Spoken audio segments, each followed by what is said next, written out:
नमस्ते साथीहरू। आज नेपालको इतिहासको बारेमा जान्छौँ कि नेपालको बनावट नेपाल कसरी बन्यो र कसरी मानव बस्ती बसाल्ने योग्य भयो भनेर। नेपाल एक समयमा पुरा पानीले भरिएको उपत्यका थियो। तालतलिया जस्तै थियो एकदम। अनि तिब्बतबाट मञ्जुश्री आएर आफ्नो तीर र अस्त्रबाट चौवार डाँडालाई काटेर उपत्यकाभित्र भएका सबै पानीका निष्कासन गर्यो अनि टौधमा फाल्यो। बल्ल यो मानव बस्ती बसाल्ने योग्य भयो। मञ्जुश्रीलाई हिन्दू धर्मको अनुसार सरस्वती अवतार मानिन्छ र बौद्ध धर्म अनुसार बौद्ध शक्तिको अवतार मानिन्छ। त्यहाँ बस्ने योग्य भएपछि नाग जातिले बसिरहेको थियो। त्यसपछि भारतबाट गोपाल वंशी आएर तिनीहरू नीव जातिका थिए र नीव जाति र नाग जातिबीच घमासान युद्ध भयो र नाग जातिले उपत्यका छोडेर भारततिर भाग्यो अनि गोपाल वंशको शासन आयो। गोपाल वंश, जसलाई गुप्त वंश पनि भनिन्छ, यिनीहरूको मुख्य पेशा चाहिँ गाई पालन थियो र यिनीहरूको नेपाल आएपछि यिनीहरूको भेट चाहिँ नेप भन्ने ऋषिसँग भयो अनि नेप भन्ने ऋषिले यिनीहरूको पहिलो राजा भुक्तमानलाई नेपालको राजा बनायो र नेपाल शासन व्यवस्था हस्ताक्षर गर्यो र गोपाल वंशका प्रथम राजा भुक्तमान, जसलाई भूमिगुप्त पनि भनिन्छ, बनायो अनि त्यसपछि यिनीहरूको शासन सुरुवात भयो। अनि यिनीहरूको शासन केन्द्र कहाँ थियो त? शासन केन्द्र कीर्तिपुर पश्चिमतिर मातातीर्थ भन्ने ठाउँमा र यिनीहरूको शासन अवधि 521 वर्ष थियो। अनि गोपाल वंशमा कतिजना राजाले शासन गरेको थियो त? 8 जना राजाले। अनि पशुपतिनाथको ज्योतिर्लिङ्ग पनि प्राप्त भएको गोपाल वंशकै पालामा हो। गोपाल वंशीहरूले गाई चराउने क्रममा एउटा बहुरी नामको गाईले गोठालामा दुध दिँदैन थियो। अरू गाई गोठाला फर्केपछि दुध दिन्थ्यो तर बहुरी नामको गाईले दुध दिइरहेको थिएन।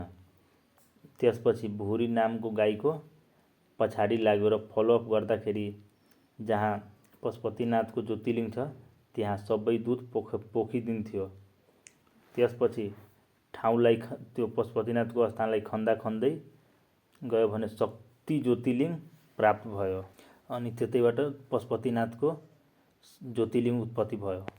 अनि गोपाल वंशका पहिलो राजा भुक्तमान, भूमिगुप्त र धर्माकर, तीनटा नाम उनकै हो। सबैमा एउटै मानिसको तीनवटा नाम छ। अनि गोपाल वंशको अन्तिम राजा जितगुप्त र यक्षगुप्त पनि जितगुप्तलाई नै भनिन्छ र यिनीहरूको शासन केन्द्र कहाँ थियो त? पूर्वमा दुधकोशी नदीसम्म र पश्चिममा त्रिशुली गङ्गासम्म र उत्तरमा गोसाइँकुण्डसम्म र दक्षिणमा चितलाङसम्म।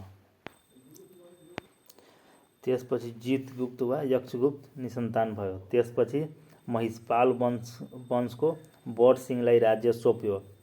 महिषपाल र गोपाल दुवै एकै जातिका थिए तर पेशा चाहिँ फरक थियो। त्यसपछि बडसिंहलाई आफ्नो राज्य सोंप्यो अनि त्यस्तै गरी महिषपाल वंशको शासन अवधि सुरु भयो। अनि महिषपाल वंशको प्रथम राजा बडसिंह भयो अनि दोस्रो राजा चाहिँ जयसिंह र तेस्रो राजा भुवनसिंह। अनि यिनीहरूको शासन केन्द्र कहाँ थियो त? मातातीर्थमै थियो अनि शासन अवधि 111 वर्ष। अनि यिनीहरूको शासन अवधि भन्दाखेरि 111 वर्ष हो। अनि कतिपय किताबमा त 161 वर्ष र 2 महिना हुन्छ तर दुईटैमा इक्जाममा सोद्धाखेरि चाहिँ दुईटै कुनै अप्सनमा एउटा कुनै आउँछ। 111 वर्ष आए पनि त्यो पनि राम्रो, तर 161 वर्ष 2 महिना आए पनि त्यो पनि राम्रो, तर कुनै अप्सनमा एउटा मात्र दिन्छ। त्यही भएर त्यसमा कन्फ्युज नहुनु होला, किनकि यो हाम्रो लोकसेवाले मान्यता दिएको कोर्सबाट नै हो। हामीले बनाएको नोटमा सबै जसले लोकसेवाले प्राथमिकता दिन्छ नि त्यहीँबाट हामी पनि बनाउँछौँ नोट। त्यो भएर यसमा कतै पनि कन्फ्युज नहुनु होला। र महिषपाल वंशको मुख्य पेशा चाहिँ भैँसी पालन थियो र जाति नीव जातिका थियो। अनि त्यसपछि किराँतकालको स्टार्ट भयो। किराँतकालको अब हामी अर्को टपिकमा लिएर उपस्थित हुन्छु।